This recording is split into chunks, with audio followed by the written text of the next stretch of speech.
प्रभु मैं तेरा तेरा तेरा, तू मेरा मेरा मेरा, मैं तेरा तेरा तेरा, तू मेरा मेरा मेरा। आनंद की प्राप्ति आप चाहते हैं? कितनी देर के लिए चाहते हैं? सदा के लिए। सदा मतलब इस जन्म के लिए कि अगले के लिए भी?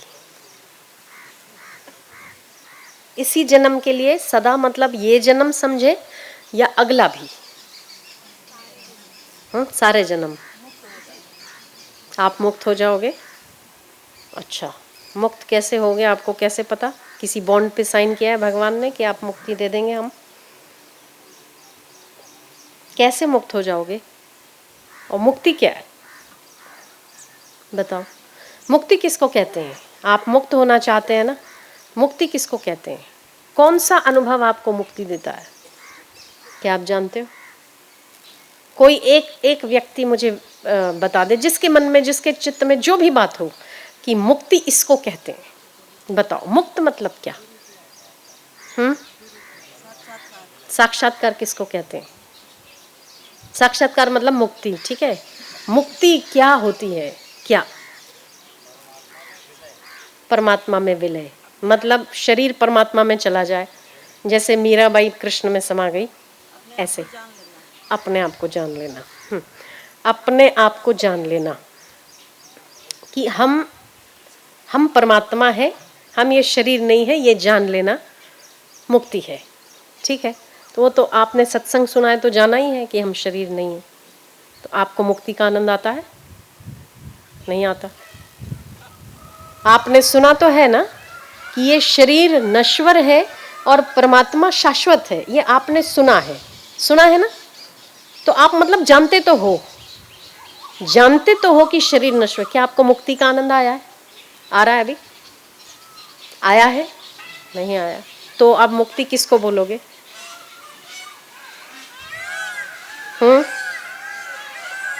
बताओ, मुक्ति किसको कहते हैं? आप मुक्त होना चाहते हो, हमने माना, पर मुक्ति किसको कहते हैं? जन्म मरण के चक्कर से छूट जाए उसे मुक्ति कहते हैं। अच्छा, तो आप देखोगे क्या कि मेरा जन्म हो रहा है कि नहीं हो रहा है? आप तो नहीं देखोगे कि मेरा जन्म होता है। कौन देखेगा उसको? कैसे पता चलेगा आपको कि आप मुक्त हुए भी कि नहीं? अभी आप उसमें, आपको खुशी हो रही है कि हम सत्संग सुन रहे हैं, बस हम जन्म मरण से मुक्त हो जाएंगे। पर होता कौन है वो किसको पता? कौन देखता है? किसने जाना इस बात को? क्या आपको जो मर गई आत्मा वो कहने आती है कि हम मुक्त हो गए? वो बताती हैं आपको कि हम मुक्त हो गए? ये सुना हुआ है ना, आपने सुना है ना कि आप आत्मा हो, आप शरीर नहीं हो। ठीक है, आपने जाना भी है, मतलब आप मानते हो तो आपको मुक्ति का आनंद आना चाहिए। मुक्त स्वरूप व्यक्ति सदैव प्रसन्न रहता है। मुक्त स्वरूप में पावर होती है, मुक्त स्वरूप में ऊर्जा होती है, मुक्त स्वरूप निश्चिंत होता है, मुक्त स्वरूप में दुखों की आत्यंतिक निवृत्ति होती है, मुक्त स्वरूप में परमानंद की प्राप्ति का स्रोत होता है। परमानंद कैसे उत्पन्न हो उसे उसकी कला होती है। क्या आप जानते हो? तो फिर मुक्त कैसे हुए? मुक्ति आप चाहते हो, मुक्ति का अर्थ ही हम दो चीजों से करेंगे कि एक तो परमानंद की प्राप्ति हो जाना और दूसरा दुखों की आत्यंतिक निवृत्ति हो जाना मुक्ति है। दुखों की अति निवृत्ति मतलब किसी स्वप्न में भी आपको दुख छू ना सके, ऐसी दुखों की आत्यंतिक निवृत्ति और परमानंद की प्राप्ति दो ही मनुष्य का लक्ष्य होता है, जिसे हम मुक्ति कह दें। ठीक है, ठीक। दुखों की आत्यंतिक निवृत्ति। आपके जहन में अगर कोई तीसरी बात है तो बताओ। आप इसके अलावा कुछ और चाहते हो तो बताओ। पैसा चाहते हो? आप बोलोगे हाँ चाहते हो। क्यों? पैसा क्यों चाहिए? हाँ, दुखों की निवृत्ति के लिए। स्वास्थ्य क्यों चाहिए? आनंद की प्राप्ति के लिए। पत्नी क्यों चाहिए? आनंद की प्राप्ति के लिए। बेटा क्यों चाहिए? आनंद की प्राप्ति के लिए, है ना। घर क्यों चाहिए? आनंद की प्राप्ति के लिए। ठीक है। इन दो जवाबों के अलावा आपके पास तीसरा कोई जवाब हो तो मुझे बता सकते हो कि आप लोग हर कर्म इसीलिए और केवल इसीलिए करते हो कि परमानंद की प्राप्ति हो और दुखों की आत्यंतिक निवृत्ति हो। इसके अलावा कुछ तीसरा चाहते हो तो बता सकते हो। सोच लो, आप जो कर्म कर रहे हो या जो करते हो या जो कमा रहे हो या जो भी आप लौकिक जगत के जितने भी कार्य आप करते हो या आप अपने मन की इच्छा पूरी करते हो, वो किस लिए करते हो? कोई तीसरी बात है तो बताओ।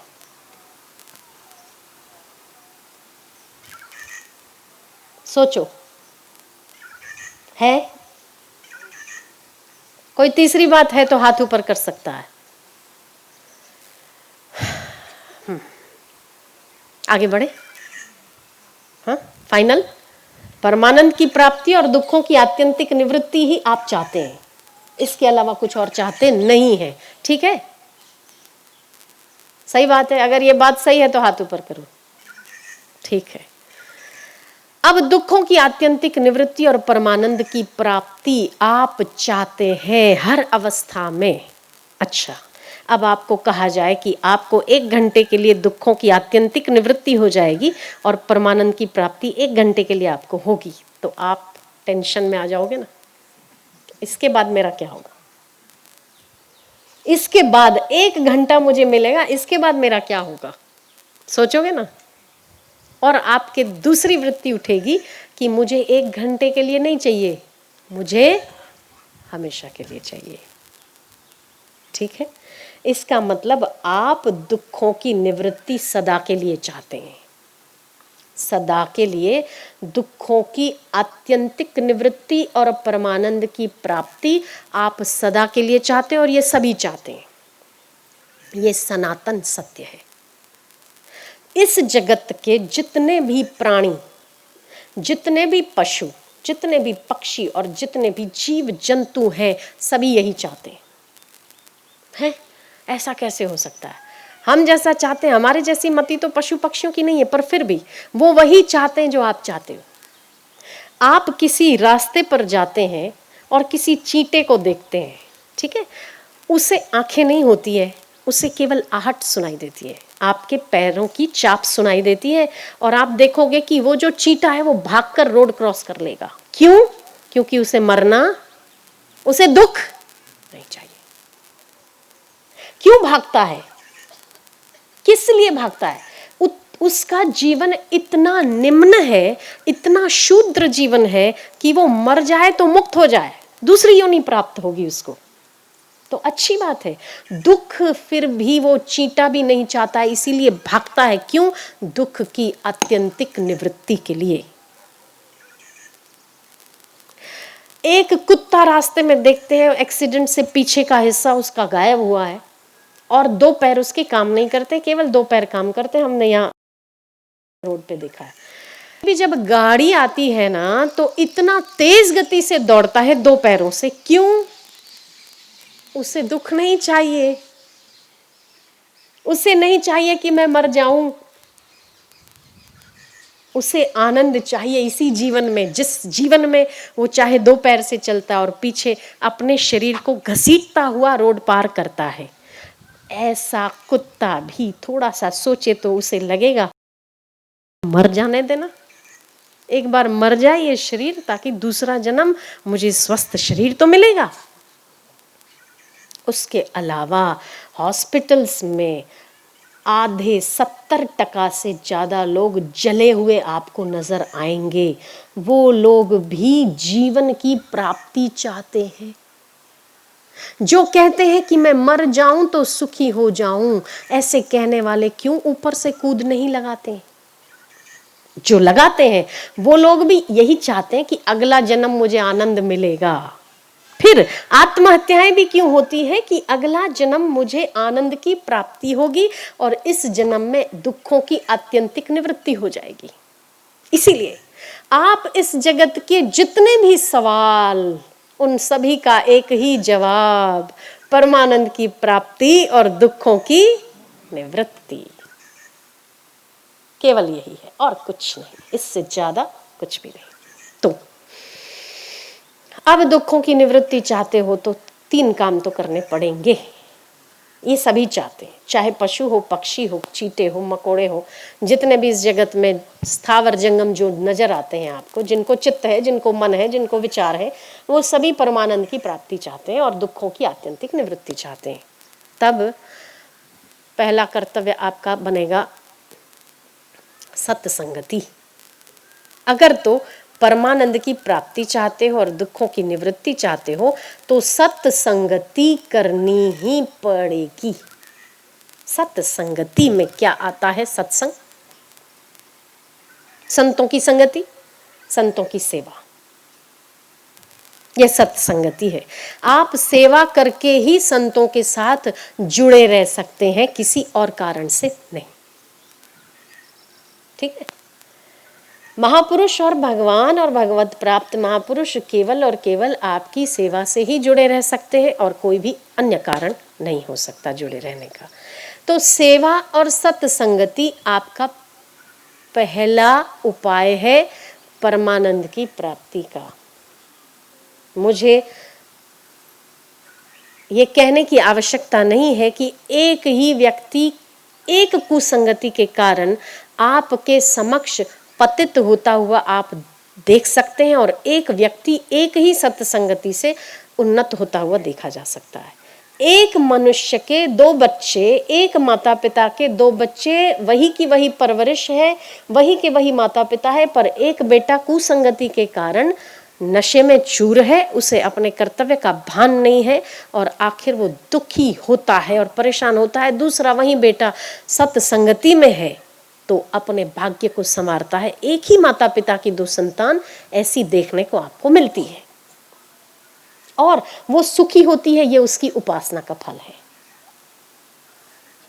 तो इस लौकिक, ये बात आप अपने अंतरात्मा से गांठ बांध लो कि जितना आप लौकिक जगत या अलौकिक जगत में जितनी भी आपके दिमाग में सिद्धियां हैं, जितनी भी आपके मन में सफलता पाने की कामनाएं हैं, आप उन सभी सिद्धियों का मूल केवल केवल और केवल उपासना से ही प्राप्त कर सकते और किसी भी कारण और किसी भी कार्य से नहीं। बिल्कुल पक्की और बिल्कुल सच्ची बात है। ये हम आपको वो फॉर्मूला देते हैं चुपके चुपके वाला कि आप जो चाहते हैं ना, आप जो चाहते हैं कि आपको पैसा चाहिए, हम आगे बढ़ेंगे। अभी आपकी बात, लौकिक जगत में आप सफलता पाना चाहते हैं, आप लौकिक जगत में शक्ति चाहते हैं, आप बल चाहते हैं, आप सामर्थ्य चाहते हैं, आप दूसरों पर अपना प्रभाव चाहते हैं, आप क्या चाहते हैं? और घर चाहते हैं, मकान चाहते हैं, आप क्या चाहते हैं और क्या चाहते हैं और क्या चाह सकते हैं? आप ऐश्वर्य चाहते हैं, 4 गाड़ियां चाहते हैं, 10 मिलेंगी, और उसके अलावा क्या हो सकता? क्या चाहते हैं और इससे ज्यादा क्या चाहते हैं? आप साम्राज्य चाहते हैं, आप अपने नौकर चाकरों पर दबदबा चाहते हैं, इससे ज्यादा क्या चाहते हैं आप? कुछ हो सकता है और मैक्सिमम बोल दिया मैंने, क्योंकि ये सब मिलेगा तो भगवान भागेगा। आपको क्या चाहिए? ये अगर मिल जाएगा तो परमानंद की प्राप्ति नहीं होगी, लौकिक सुख की झलक दिखेगी और परमानंद और दुखों की आत्यंतिक निवृत्ति इन साधनों से नहीं हो सकती है। आपको क्या चाहिए? परमानंद की प्राप्ति और दुखों की आत्यंतिक निवृत्ति, इससे ज्यादा कुछ नहीं है ना। फिर भी हम थोड़ी देर के लिए आपको दे देते हैं। सोचो थोड़ी देर के लिए कि आप सभी जो भी आपके इर्द गिर्द हैं उनमें सबसे आप श्रेष्ठ हो गए, आप सबसे सुंदर हो गए, आपके पास शरीर स्वस्थ है, आपके पास चेहरा सुंदर है, आपके पास सौंदर्य बहुत अच्छा है, आपके पास पैसा बहुत अच्छा है, आपके पास नौकर आपके पास मिल गया। ये सब कुछ पाना अगर आप चाहते हो तो आपको उपासना करनी पड़ेगी। उपासना ही इसका एकमात्र इलाज है। पर हम चाहते हैं कि आप इन सभी चीजों को लेकर, अगर तो आखिरकार दुखी ही होने वाले हो तो इन सब की जरूरत क्या है आपको? सोचो, आपको ये सब मिल गया, आप सामर्थ्यवान हैं, आपके पास वो सब चीजें हैं जो आपको चाहिए, ठीक है या नहीं है? है, ठीक है। थोड़ी देर के लिए आपके पास है, आपका प्रभाव है, आप निकलते हैं और हजारों लोग आपको देख के ऐसे हो जाते हैं, अपनी सुध-बुध खो जाते हैं, ऐसा आपका प्रभाव है कि नहीं है? है, ठीक। अब आप प्रभावशाली हैं। अब इतने सारे लोग एक साथ प्रभावशाली हैं, एक व्यक्ति नहीं, इतने सारे। इस अवस्था में आने के बाद अपने आप से पूछो कि अब आपको क्या चाहिए। और एक प्रभावशाली व्यक्ति आपके पास से गुजरता है, आपको देखकर 500 लोग प्रभावित होते, उसको देखकर 1000 लोग प्रभावित होते, आपके में जहन में क्या आएगा? क्या विचार आएगा? क्या वृत्ति उठेगी आपको देखकर? हम उसके जैसे बने। आपके दुखों की शुरुआत हो गई, हम उसके जैसे बने। जैसे ही आपने उसके ऐश्वर्य को देखा, आपका दुख शुरू हो गया। परमानंद तो बहुत दूर की चीज है, अभी का आनंद ही जाता रहा। दुखों की आत्यंतिक निवृत्ति कैसे हो सकती है? दुखों की आत्यंतिक निवृत्ति साधनों के संग्रह से नहीं, पर साधनों के त्याग से होती है। बात ध्यान देना। समस्त साधन आपने इकट्ठे कर लिया, आपके पास सब कुछ है, पर आपने अपने से प्रभावशाली व्यक्ति को देखा, आपका दुख शुरू हो गया और आप सोते और जागते, देख है तो देख, अपना तो कुछ है ही नहीं, अपने को ऐसा बनना चाहिए। आपका शुरू हो गया। सामने वाला 10,000 कमाता है, आप 10 कमाते हो, 1 लाख कमाता है, तो अब यहाँ तक कैसे पहुंचे? आप सोचो, आप पहुंच गए, फिर क्या? फिर आप फिर से वहीं की वहीं दौड़ आपकी चालू है। तो दुखों की यह आत्यंतिक निवृत्ति नहीं हुई, दुख बना बना बना है आपके चित्त में। और हम अब आपको एक प्रयोग और कराते हैं। आप ये तो बन गए, ठीक है, बन गए। अब आपने ये भी सोच लिया कि एक प्रभावशाली व्यक्ति या आपसे अधिक संपदावान व्यक्ति आपके समक्ष गुजरता है तो आपकी चित्त की वृत्तियां जलने लगती है और आपका दुख चालू हो जाता है। रख के देखो अपने आप को। हम ये नहीं कहते आप मेरी बात मानो, हम ये कहते अपने आप को वहां रखकर अनुभव करके देखो, क्या ऐसा है? हम सही कह रहे हैं? क्या ये ठीक बात है? ठीक है। अब हम आपके सामने बैठे हैं। इस समय आपके चित्त की अवस्था दुख रहित है, ठीक ठीक है ना? कुछ चाहिए आपको? अभी इस वक्त किसी को कुछ चाहिए तो हाथ ऊपर करो। कुछ नहीं चाहिए। क्यों नहीं चाहिए? क्योंकि आपने सब छोड़कर सत्संगति की। यही आपके आत्यंतिक दुख का निवृत्ति का साधन। आपने प्रत्यक्ष प्रमाण देखी। ठीक बात है ना? सही है ना? तो अब आप सोच लो कि आपको इस जीवन में कुछ नहीं चाहिए, कुछ भी नहीं चाहिए, न पैसा, न सत्ता, न ऐश्वर्य, कुछ भी नहीं चाहिए। और आपने सोच लिया मुझे भोगों का सुख नहीं चाहिए, मुझे विकारों में गिरना नहीं चाहिए, मुझे कुछ भी नहीं चाहिए। सोच लो। सोचा? सोचा? वो सोचा तो ये भी तो सोचो। सोचा ना आपने कि मैं सामर्थ्यवान हूं। अब आप सोचो कि मुझे कुछ नहीं चाहिए, और अगर मेरे आगे से राजा गुजरता है और मैं टांग पर टांग चढ़ा के बैठा हूं, तो आप उस सम्राट से भी ज्यादा बड़े हैं, उस राजा से भी आप ज्यादा बड़े हैं जब आपको कुछ भी नहीं चाहिए। आप शाहों के शाह हैं जब आपको कुछ नहीं चाहिए। चाह गई, चिंता गई, मनवा बेपरवाह, जिसको कुछ न चाहिए वो शाहों का शाह।